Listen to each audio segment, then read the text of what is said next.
000 harkis supplémentaires, il faut s'appuyer sur les chefs traditionnels, dont le plus célèbre est le Bachaga Boualem. Bachaga est un titre qui signifie « haut dignitaire ».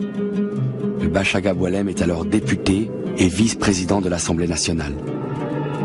Son fils, son frère, son gendre ont été assassinés par le FLN.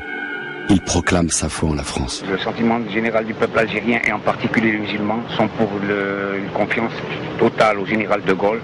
Lui seul trouvera la solution qui nous rendra français et qui nous maintiendra sous l'égide de la France. Car la France est le pays de toutes les religions, de toutes les confessions.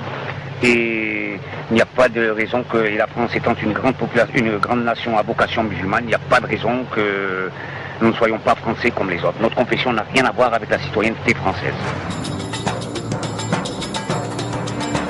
Ces harkis sont engagés dans les grandes opérations du général Chal, qui vont assurer la victoire militaire française sur le terrain.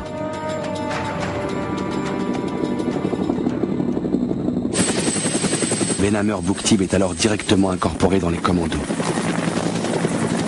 Et il garde de ces vastes ratissages le sentiment amer d'un combat fratricide.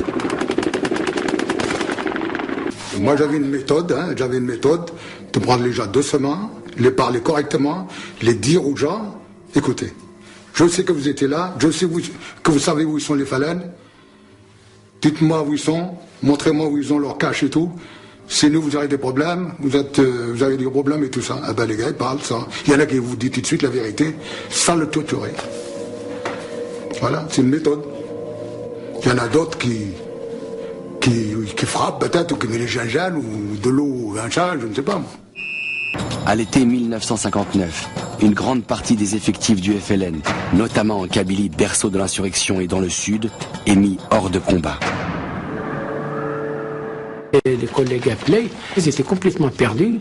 Et quand on partait en patrouille, on connaissait le terrain, donc on évitait les pièges. Beaucoup d'entre eux qui sont rentrés vivants en France nous doivent la vie. C'est ainsi que se développe une vraie camaraderie entre harkis et soldats français.